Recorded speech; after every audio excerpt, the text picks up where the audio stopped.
Assalamualaikum warahmatullahi wabarakatuh. Auzubillahi minasyaitonirrajim. Bismillahirrahmanirrahim. Walaili akbar. Dan demi malam ketika telah berlalu.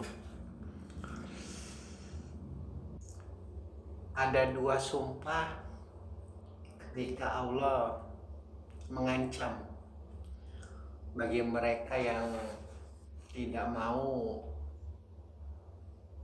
atau istilah kasarnya bandel, nakal, ketika Rasulullah menyampaikan kebenarannya, yaitu kepada Al-Walid Al-Mughirah. Kali ini adalah ayah kandung dari Khalid bin Walid. Jadi kata-kata yang sebelumnya demi bulan dan demi malam ketika telah berlalu itu adalah suatu tingkatan nada ancaman yang sekali lagi syairnya begitu indah, yang tidak bisa disandingkan dengan syair-syair sehalus apapun, selembut apapun di antara agama-agama yang lain. Karena kalau masalah ancaman-ancaman itu di setiap agama itu pasti ada. Tidak mungkin tidak ada. Agama Hindu, Buddha, Konghucu, Tao, apalagi Sikh, agama yang di India atau yang di Tibet itu, Kristen Ortodok, Protestan, ancaman-ancaman Tuhan terhadap mereka yang tidak percaya terhadap risalah agama itu pasti ada. Namun Al-Quran itu ancamannya berbeda. Tidak, istilah kasarnya tuh kalau dari si lembut, setengah lembut, kasar, dan sangat kasar itu mahal lembut.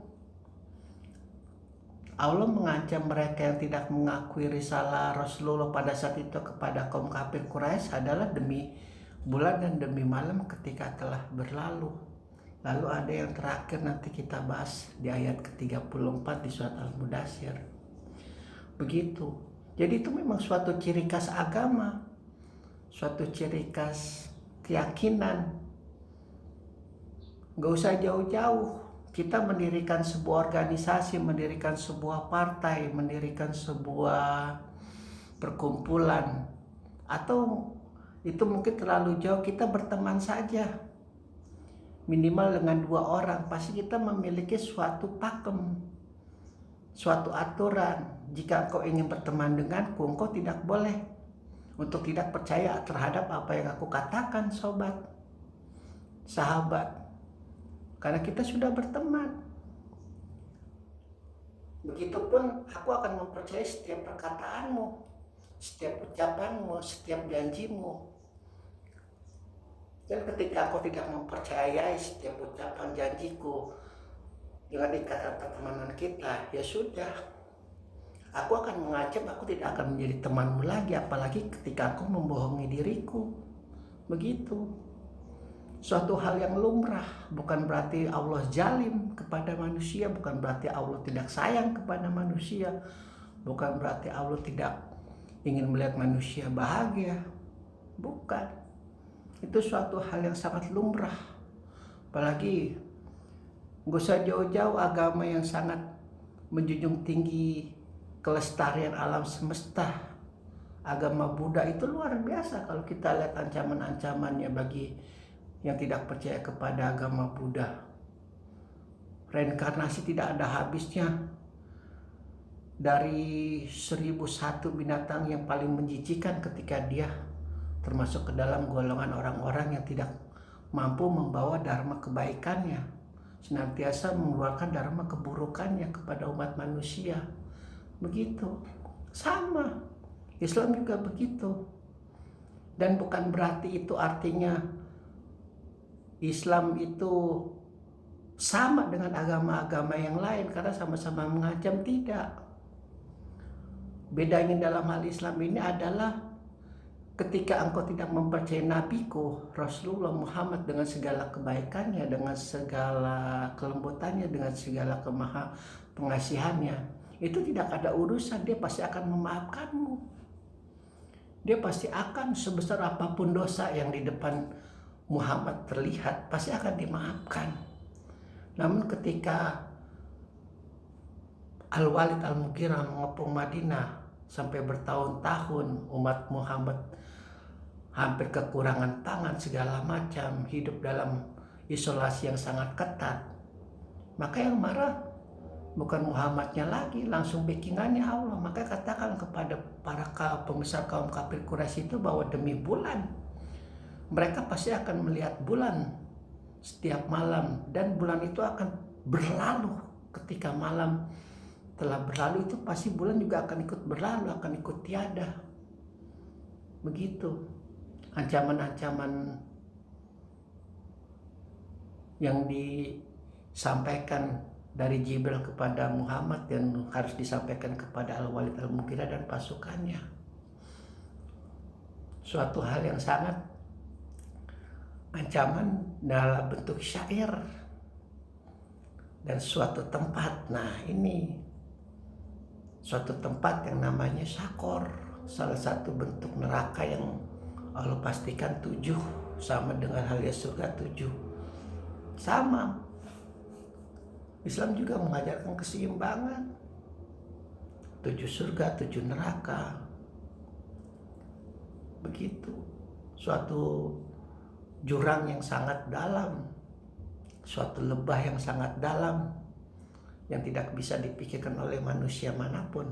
Spasi apapun Rasulullah, spasi apapun dari sejak zaman Nabi Adam sampai Muhammad menceritakan tentang neraka itu tidak akan pernah bisa setitik debu.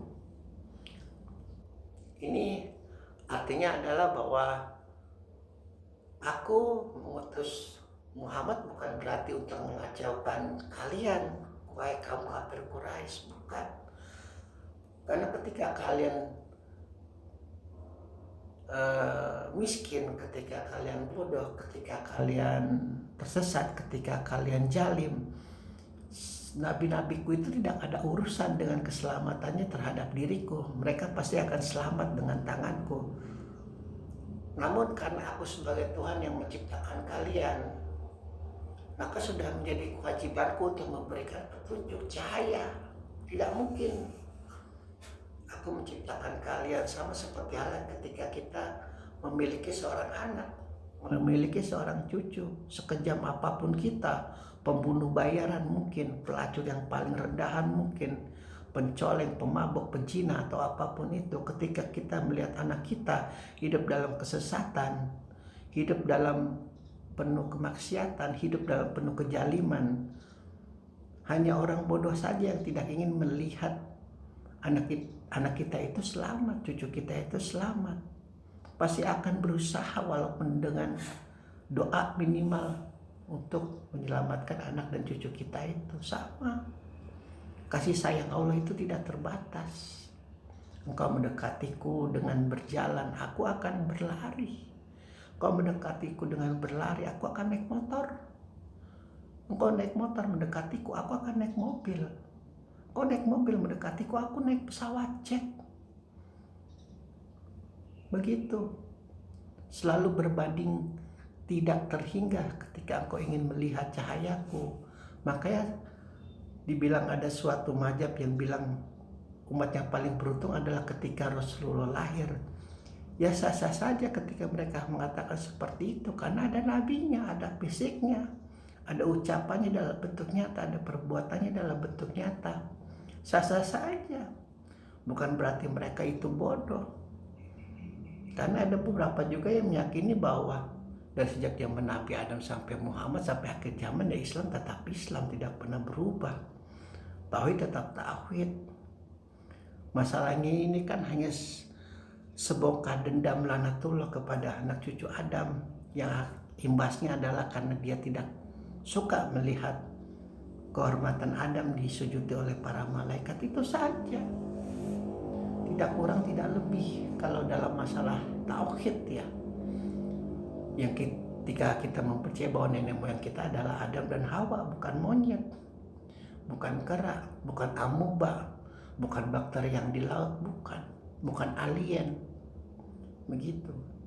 Manusia itu terhormat, manusia itu mulia. Allah ingin melihat kemuliaan dan kehormatan manusia lewat nabinya, lewat rasulnya, lewat para walinya, lewat para habaibnya, lewat para syekhnya.